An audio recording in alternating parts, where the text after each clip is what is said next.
When you think of world wars, you probably picture the two conflicts that defined the first half of the 20th century.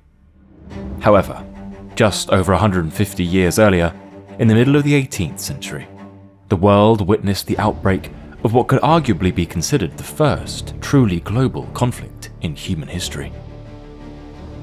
Across nearly every corner of the globe, from Europe to North America and the Caribbean to India, the nations of Great Britain, France, Austria, Prussia, Russia, Spain, Sweden and Portugal, along with countless Native American and Indian allies, fought to determine not only who would hold the balance of power in Europe, but who would rise to become the dominant colonial power on the world stage. This series of events, which lasted from 1756 to 1763, saw old alliances break down and new powers rise to prominence. But how did a small skirmish over a territorial dispute on the American frontier escalate into becoming the world's first truly global conflict? This is the history of the 7 Years' War.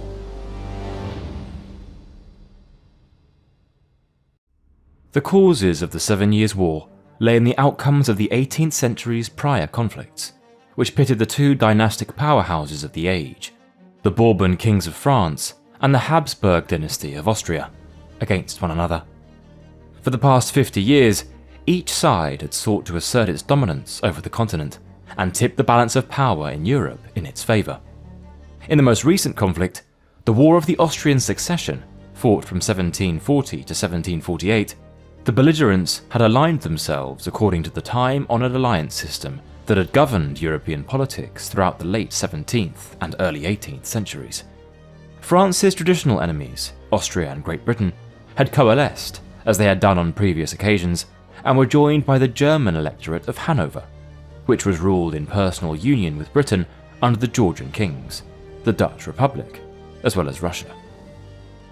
On the other hand, Prussia, the leading anti-Austrian state in Germany, aligned itself with France and was joined by Spain and Sweden, as well as Saxony and Sardinia, though these two would later switch sides. The war itself was largely inconclusive, having been fought to determine who should rightly inherit the Austrian throne, which ultimately remained in the hands of Empress Maria Theresa. The only notable territorial change was the prosperous province of Silesia, which passed from Austrian hands into those of the Prussian king, Frederick the Great.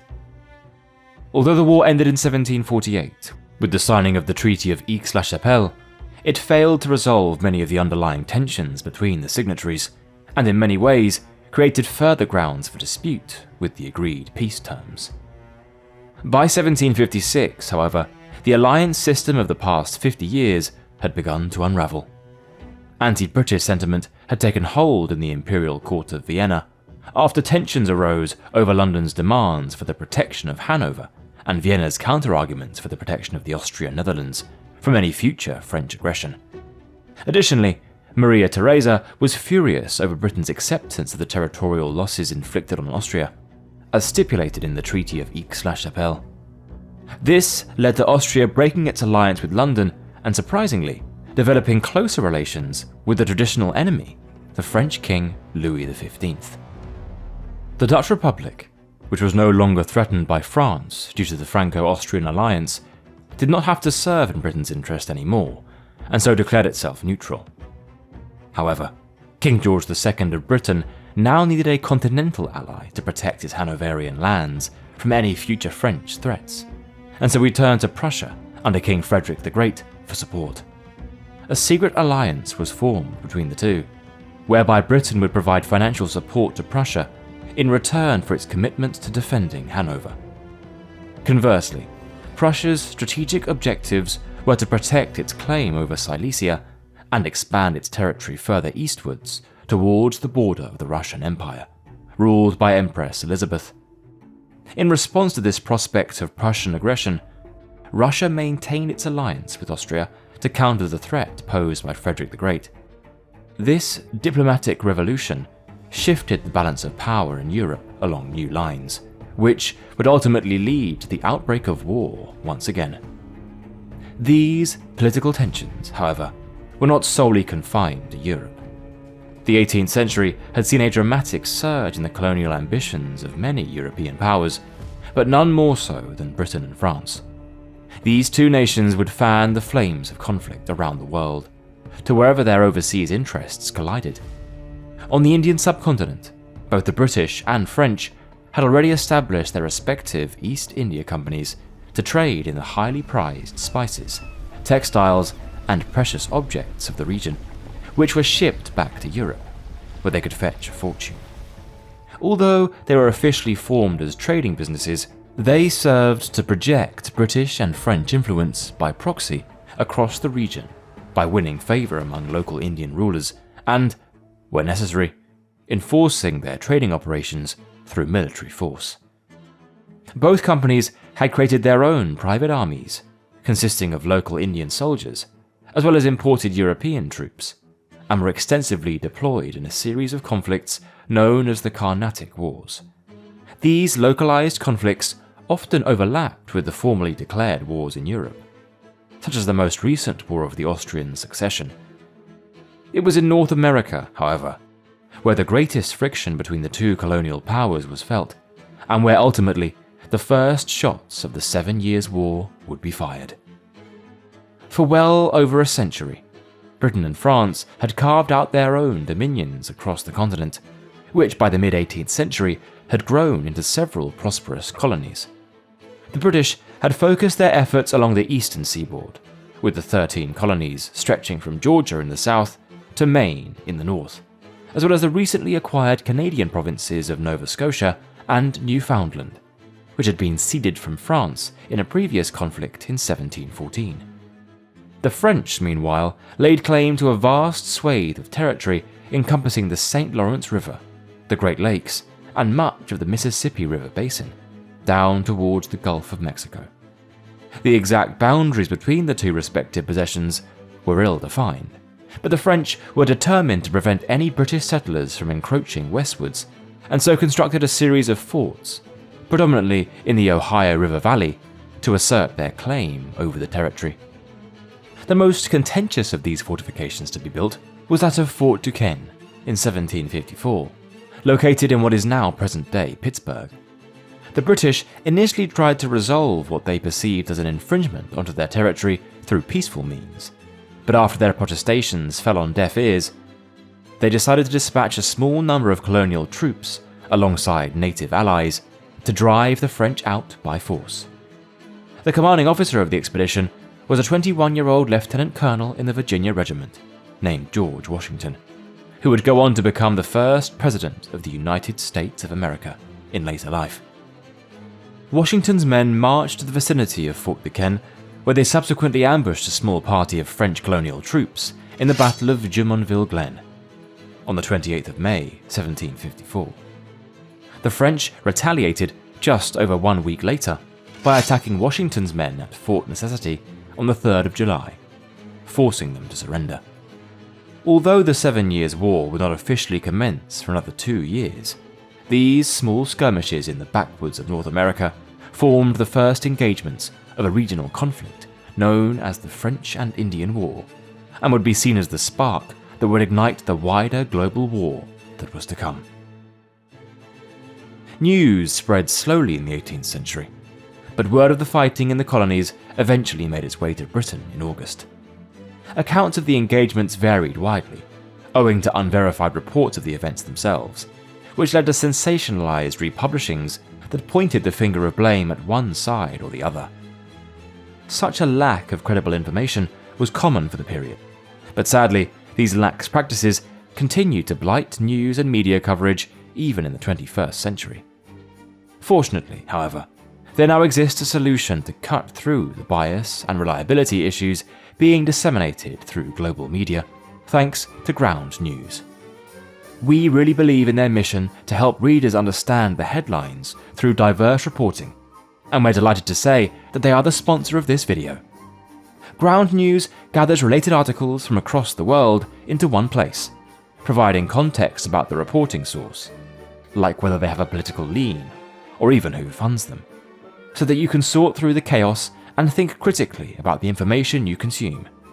Even conflicts today are prone to reporting issues depending on where you live and the political stance of the outlet, which is why this blind spot feed is so useful. It surfaces stories each side specifically isn't covering. So, if like us, you wish to remove the media bias of today, to better fully understand the complex world in which we live, then go to ground.news/thisishistory, or scan the QR code on screen to save 50% on the Vantage plan. Subscribing not only supports an independent, non-partisan platform working to make the media landscape more transparent, but you'll also be supporting our channel. A state of unofficial war then existed between Britain and France, with neither side offering a solution to the escalating situation. Both nations sent troops to North America in anticipation of the conflict to come. The first major British action was the assault on Acadia on the 16th of June 1755, which was immediately followed by the expulsion of the French populace across the territory. In July, British Major General Edward Braddock led around 2,000 troops and provincial militia on a mission to retake Fort Duquesne, but the expedition ended in disastrous defeat, with Braddock himself being mortally wounded. Further engagements saw the British and French meet at the inconclusive Battle of Lake George in September of that year. Meanwhile, at sea, the British began to harass French shipping. Admiral Edward Boscawen fired on the French ship Alcide on the 8th of June, capturing it and 2 troop transports that were making their way to reinforce the colony in Quebec. The British also seized hundreds of merchant ships, captured thousands of sailors, and set up blockades around French ports, all while the two nations were nominally at peace. France responded to these provocations in the April of 1756 by launching an invasion of the British-held island of Minorca in the Mediterranean. Britain finally declared war on France on the 17th of May and dispatched a naval task force under the command of Admiral John Byng to relieve the besieged garrison. After fighting an indecisive battle, Byng withdrew, and Minorca subsequently fell to the French. News of the failure to relieve the island caused uproar back in Britain, and would ultimately cost Byng his life. He was later court-martialed for failing to do his utmost against the enemy, and was executed by firing squad in the following year. France eventually declared war on Britain in June, although the main theatre of the conflict in Europe would only break out because of the tensions between Prussia and Austria over the status of Silesia. The Austrians were determined to retake the territory, whilst Frederick the Great was determined to keep it. Having already secured his much-needed alliance with Britain, Frederick moved preemptively and invaded Saxony in August 1756, which, at the time, was allied with Austria and France. Frederick's grand strategy was to deliver a swift, knockout blow to the Austrians by advancing through Saxony and into Austrian territory in Bohemia, all before any threat from Russia could materialize to the east. His plans, however, did not go accordingly. At the Battle of Lobositz on the 1st of October, an Austrian force of 33,000 men, under General Maximilian Ulysses Brown, managed to repel Frederick's advance. As a result, the Prussians became tied down and spent the next year trying to make a breakthrough in Bohemia. They came very close to doing so at the Battle of Prague in May 1757, but were repelled again at the subsequent Battle of Kolin in June. With the Prussian army now concentrated against the Austrians, the French took the opportunity to march into Hanover and occupied much of King George II's German homeland. The Duc d'Estrées defeated the Hanoverian army led by the youngest son of the British king, the Duke of Cumberland, at the Battle of Hastenbeck in July. In the end, Hanover was effectively forced to capitulate early in the war by signing the Convention of Klosterzeven. Meanwhile, to the east, the Russian forces had mobilized and advanced into East Prussia under the command of Field Marshal Apraxin, taking the fortress of Memel. This wave of Prussian defeats forced them to retreat into their own territory, which in turn presented an opportunity for other anti-Prussian European states to take advantage of their now weakened position. Sweden subsequently declared war on Prussia on the 22nd of September and invaded Pomerania with 17,000 men. Towards the end of 1757, Prussia faced threats on all fronts. Despite this seemingly inescapable position, however, Frederick the Great managed to pull off a series of perfectly executed maneuvers that brought about a reversal in Prussia's fortunes, which were nothing short of military genius. First, he devastated a combined French-German army at the Battle of Rossbach on the 5th of November, despite being outnumbered almost 2-1. He then turned about and routed a similarly numerically superior Austrian force at the Battle of Leuthen the following month, further solidifying his reputation as one of Europe's greatest military commanders. Finally, he turned north, driving the Swedes out of Prussian territory and occupying Swedish Pomerania in the process. While the initial salvos in the war were being fired in Europe, military developments were also underway in India. The region was still largely ruled by the indigenous powers of the time, with the Mughal Empire in the north, the Sultanate of Mysore in the south, and the Maratha Confederacy in the central part of the subcontinent. The British and French East India Companies had each established their own enclaves throughout the region, such as at Pondicherry and the Coromandel Coast in the case of the French, whereas the British held Madras, Bombay, and Kolkata. The Battle of Plassey, fought in the northeast of India on the 23rd of June 1757, came to be the first notable engagement of the conflict, and one which had enormous consequences. A small contingent of British East India Company troops, led by a young officer named Robert Clive, along with several thousand Indian allies, defeated an army of 50,000 under the command of the local Bengal ruler, Siraj-ud-Dowlah.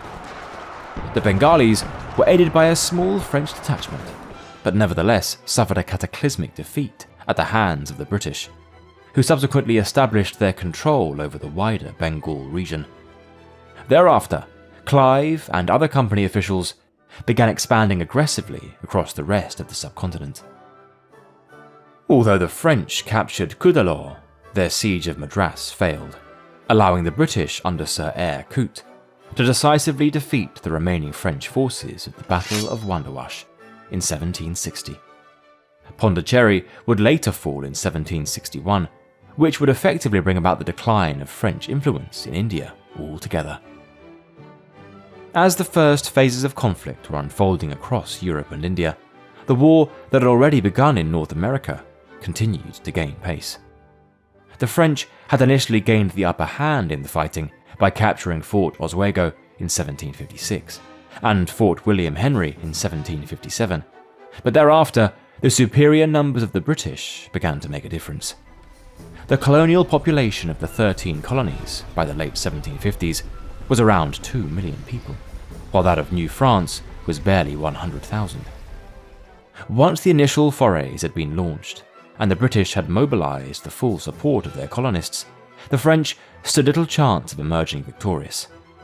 By 1758, the British had secured their western frontier by capturing Fort Duquesne and Fort Frontenac, and had begun to take the fight to the French colonies in Canada. The fortress of Louisbourg was captured in July of that year, but not before the French had managed to thwart a British overland advance through upstate New York at the Battle of Carillon, which would prove to be the bloodiest battle fought in the North American theatre of the war. This turnaround in British military fortunes was largely owed to the emergence of William Pitt, the new Secretary of State in London. He proposed a strategy that would seek to tie up the French in a costly land war in Europe by providing vast sums of financial aid to Britain's ally in the form of Prussia, whilst the Royal Navy, with a few accompanying army detachments, would be deployed to attack French ports in a series of raids known as descents. Assaults were carried out against the town of Rochefort in 1757 and Cherbourg in 1758, but were of limited and mixed success. It was therefore decided instead to focus on France's more lucrative and exposed overseas possessions. The French-controlled sugar-producing colonies in the Caribbean were incredibly valuable in terms of the revenues they generated for the nation's coffers, so much so that the two islands of Guadeloupe and Martinique were worth more to the French economically than the whole of New France. In November 1758, 8 ships of the line were dispatched to the Caribbean, with the objective of seizing Martinique. But after determining that it was too well defended, they instead sailed on to Guadeloupe in January 1759. Despite tropical disease breaking out and decimating the British troops, the island was eventually captured in the spring, although it would be another 3 years before Martinique was taken. The war had also expanded to the continent of Africa by this point, after the British sent a flotilla to capture Fort Louis and the French slave trading stations in what is now Senegal in April 1758. Back in Europe, the British government had managed to persuade King George II to disregard the treaty that had seen Hanover surrender in the previous September and had it re-enter the war.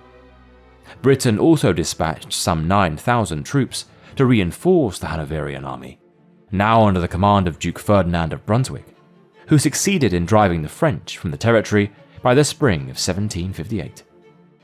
In Eastern Europe, the Russians had seized control of East Prussia during the winter, and were now threatening to advance into Prussia's heartland, further to the west. Frederick the Great mustered an army of 35,000 men to meet the Russians at the Battle of Zorndorf on the 25th of August. The engagement ultimately proved inconclusive and extremely costly, with the Russian army of just over 40,000, led by Wilhelm von Fermor, failing to break through the Prussian lines, costing both sides in excess of 10,000 men killed or wounded. The lack of a major breakthrough by either side in the war so far, however, would come to an end as a result of Britain's efforts in the year 1759. The British knew that they could never match the strength of the French army on land, and vice versa. The French knew that they could not challenge the might of the Royal Navy on the high seas. Despite this impasse, the French orchestrated a plan for an amphibious assault and invasion of Britain, which would involve sailing an army across the Channel in flat-bottomed boats and landing on the south coast of England. William Pitt became aware of the French intentions and ordered the Royal Navy's Admiralty to eliminate any possibility of an invasion whatsoever. Consequently, in August that year, a British squadron under the command of Edward Boscawen scattered the French Mediterranean fleet at the Battle of Lagos. Then, on the 20th of November, at the Battle of Quiberon Bay, Admiral Edward Hawke, with 24 ships of the line, engaged the French Brest fleet, sinking, capturing, and forcing many of them aground, thereby putting an end to the threat of a French invasion of Britain. Victory at Quiberon Bay came on top of numerous other French defeats in 1759. In New France, the British won a pivotal victory at the Battle of the Plains of Abraham on the 13th of September, where some 4,000 British troops, under the command of Major General James Wolfe, clashed with a force of French soldiers, led by Lieutenant General Louis-Joseph de Montcalm, just outside the city of Quebec. Although the British emerged victorious, Wolfe himself was mortally wounded in the fighting, and likewise, so was the French commander, Montcalm, who died of his wounds in the battle's aftermath. The British capture of Quebec paved the way for the wider conquest of Canada in the years that followed, which subsequently ended the French Empire in North America altogether. The year 1759 would henceforth become known as an annus mirabilis, a miracle year in British history, owing to the wave of successes it achieved over its arch-colonial rival. Despite the British successes in 1759, things did not go so well for their Prussian allies. Defeats at the Battle of Kay in July at the hands of the Russians, and the surrender of an entire Prussian corps of 13,000 men to the Austrians at the Battle of Maxen in November, were highly damaging. But the biggest and most costly Prussian defeat of that year, and one which nearly ended Frederick the Great's reign as king, came on the 12th of August. 50,000 Prussians met a combined Austrian-Russian army of 60,000 men, led by Ernst von Lauden and Piotr Saltykov, at the Battle of Kunersdorf. Both sides struggled in the difficult terrain, resulting in one of the bloodiest battles to be fought in Europe during that era. Upwards of 40,000 troops were killed or wounded in the clash, and the Prussian army collapsed into an undisciplined mess. Fortunately for Frederick, he was able to escape with some of his troops, owing to an uneasy alliance existing between Austria and Russia, which manifested in the latter not committing their troops to pursue the fleeing Prussians, It therefore fell to the Austrians to follow up on the victory at Kunersdorf by seizing Prussian territory. Despite the first half of 1760 bringing yet more defeats, with the Austrians winning the Battle of Landeshut in June and the Swedes retaking parts of Pomerania, Frederick nevertheless managed to regroup his forces and made a stand at the Battle of Liegnitz on the 15th of August 1760. There, he inflicted a crushing defeat on von Lauden's army, despite being outnumbered 3-1. By this point in the war, every government involved was feeling the stress of maintaining the fight over several years. The war from 1760 onwards entered a period of stalemate, and although each side continued to field armies to try and make a breakthrough, most realized that a major victory would not be forthcoming. As a result, most sought to disentangle themselves and establish peace on the best terms possible. The only exception to this sentiment came from Spain, which, despite being ruled by the House of Bourbon, the same royal line that ruled France, had thus far remained neutral in the conflict. Matters changed, however, in 1759, when King Charles III ascended to the Spanish throne. He was more inclined to intervene in the war, particularly after France suffered major reversals in the Americas. Charles was fearful that if Britain managed to establish a more dominant position in North America and the Caribbean, it would soon be trying to acquire Spain's possessions in the New World. Thus, he began adopting a more pro-French stance, which by 1762 resulted in diplomatic tensions between London and Madrid, escalating to the point where the British declared war on Spain. Portugal, an ally of Britain, also joined the fight and subsequently declared war on its Iberian neighbour. 3 major military operations then occurred almost simultaneously across different parts of the world. First, a British expedition set sail in March 1762 under the command of Admiral George Pocock. It wound its way through the Caribbean in April, gathering other ships and troops in the West Indies before launching an attack on the Spanish-controlled island of Cuba in June. The British laid siege to Havana with some 30,000 men over a 10-week period before the city finally fell in mid-August. By then, another expeditionary force of a dozen ships and 10,000 troops under Vice Admiral Sir Samuel Cornish was bearing down on another of Spain's possessions on the far side of the world, the Philippines.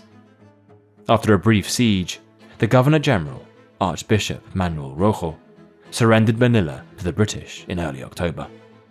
Finally, back in Europe, the Spanish and French had launched a combined invasion of Portugal in the spring of 1762, but despite an immense numerical and strategic advantage, the Franco-Spanish army was repulsed by a combined Anglo-Portuguese force on 3 separate occasions, the last taking place in early November.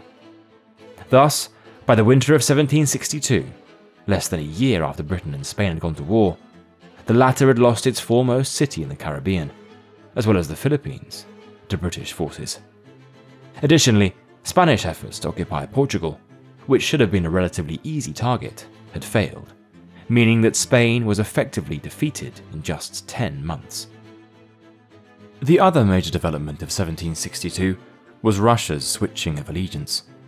In the previous year, the Russians had managed to capture the port of Kolberg on the Baltic coast, which subsequently allowed their troops to receive supplies by sea, rather than via the greatly overstretched land route. This threatened to swing the balance of power decisively against Frederick the Great. Britain even began to speculate that a total Prussian collapse was imminent, and pressured Frederick to consider offering concessions to secure a more favourable peace. Then, suddenly, on the 5th of January 1762, the Russian Empress Elizabeth died, and with her went the staunch anti-Prussian sentiment that had dominated Russian foreign policy for the past 20 years.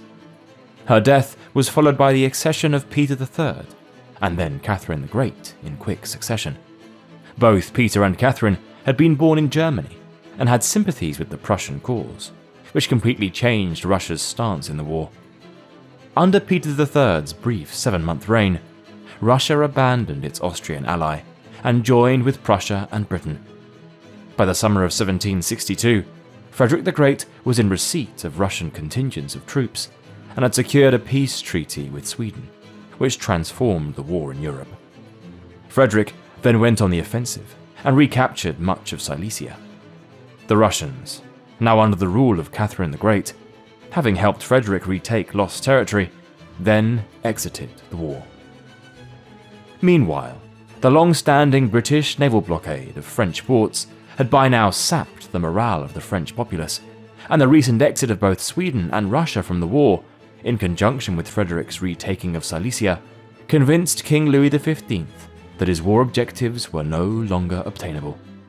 He therefore made peace with Frederick and withdrew from Prussia's Rhineland territories, thereby ending France's involvement in the war in Germany.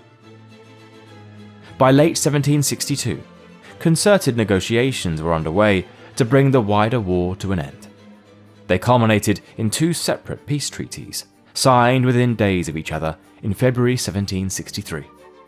The Treaty of Hubertusburg concerned the war in Central Europe between Prussia and Austria, and essentially returned the possessions of each nation back to their pre-war borders. 5 days prior to the signing of this, the Treaty of Paris had been conducted between the French and Spanish on one side, and the British and Portuguese on the other. There was no doubt that this was an unequivocal victory for Britain, with France having ceded all its territory in North America east of the Mississippi River to them. The territory to the west of this, in Louisiana, was given to the Spanish in exchange for the British receiving Florida. France's colonies in the Caribbean were nevertheless restored, evidencing just how valuable they were when faced with the choice between relinquishing control of New France or giving up Martinique and Guadeloupe. The terms of the treaty were less clear on India, though the British East India Company was now clearly the dominant foreign power in the region. The French did, however, continue to have a small presence on the subcontinent that would persist for the next 2 centuries. Aside from the territorial changes, the conclusion of the 7 Years' War resulted in wider political and socio-economic developments that would define the remaining years of the 18th century. All nations had been virtually bankrupted by the war, although Britain especially needed to recoup the costs it had incurred from defending the 13 colonies. Consequently, a new system of taxation was introduced to raise treasury revenues in North America.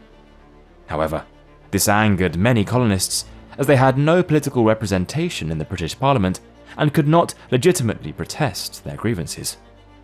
Within 12 years, the American colonies had erupted into open rebellion, and having witnessed the British successes that had been achieved in the previous conflict, many nations within Europe now viewed Britain as being a greater threat than France.